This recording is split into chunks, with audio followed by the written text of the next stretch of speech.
Hey everybody, Travis coming at you with sort of a quick view of a new Spyderco. Guess it's been out for a couple weeks now. The Kapara. It's nice how they added the made in Taiwan right there on the outside. Spyderco has knives made in a few different countries, so they put it right there on the box for you to see now. I believe they added that within the past couple of years. It's pretty nice. It's funny how Spyderco people are box people, and well, sorry to overview the box, but just wanted to mention, they do give you the paperwork. Not every company does that, so most Spyderco people, they save the paperwork, and it's nice to refer to. In all reality, get some good information right there off of the pamphlet in the box. Like I said, not every company gives you the literature like that. So, okay, enough box. Here it is, Spyderco Kapara, and getting right out the gate that Taiwan fit and finish. So, this knife being designed by Alistair Phillips,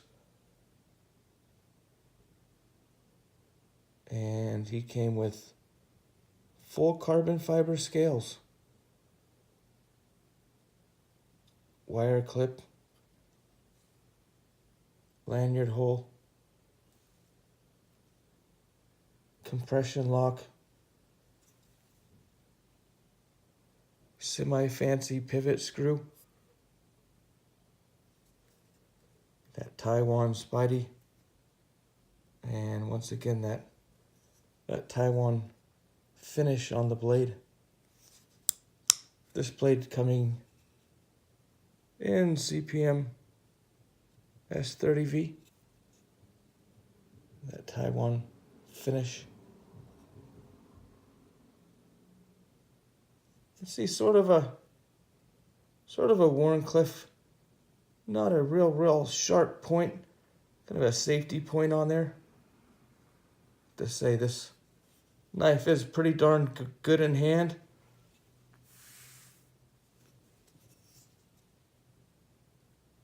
Check out that maker's mark right there on the blade. Sorry, I think I said it 3 times, but yeah, fit and finish on the blade, just excellent. I like that coarse satin grind they have there in Taichung, Taiwan.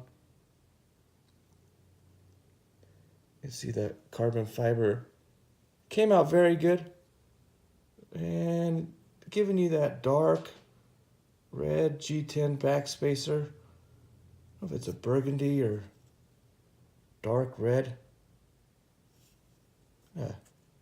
Offsetting to the steel and carbon fiber, looks very good in my opinion. Some people wanted a brighter red.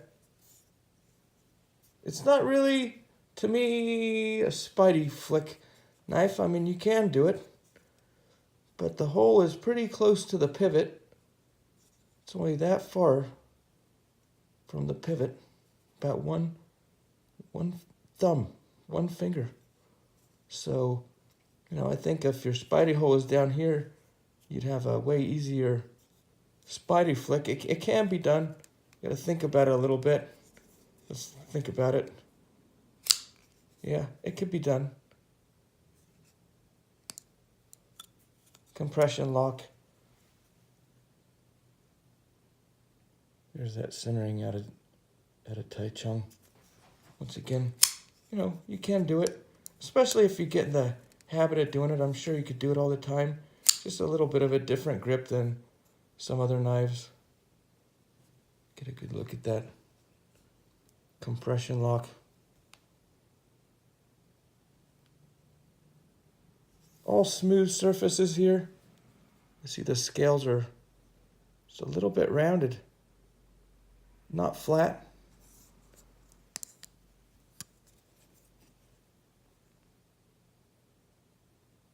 So there's no sharp edges, and having that curved surface.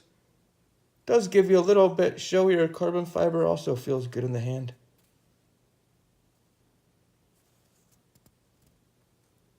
That compression lock. So once you get in the habit, suppose you could Spidey flick it pretty easily. Although, opens with the thumb very, very well. And it's nice, the compression lock, you know, keeps your fingers out of blade closing's way, especially when it's gonna free fall like that. So once again, with sort of like the Shaman, you know, that tab doesn't stick down. But I have to say, when, you know, if I hold it and keep my finger there, I can kind of just feel that nub hit my finger a little bit. Oh, it might be a jolting, not really a jolting thing, but, you know, it might surprise you, I guess.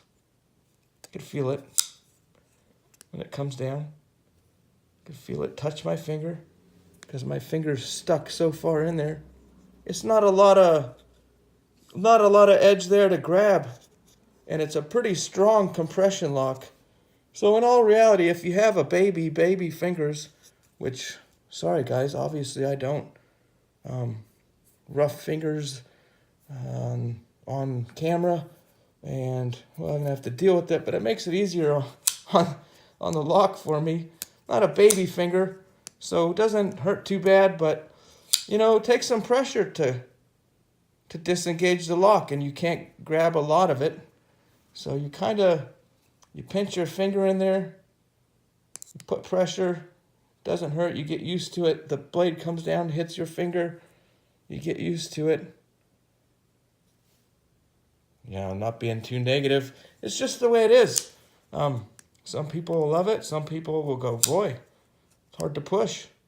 But yeah, strong lockup on that compression lock, which is good. The blade will free fall if I just push it in all the way. So that's pretty much the overview of the Kapara. That full flat CPM S30V out of Taichung. Just very good in hand. That little, not really a 50-50 choil, a 70-30 choil maybe. Not sure how they describe it. It gives you a couple of different grips. You know, I like to grip up close to the tip, and I can get really close to the tip or come all the way back and give myself a little more reach.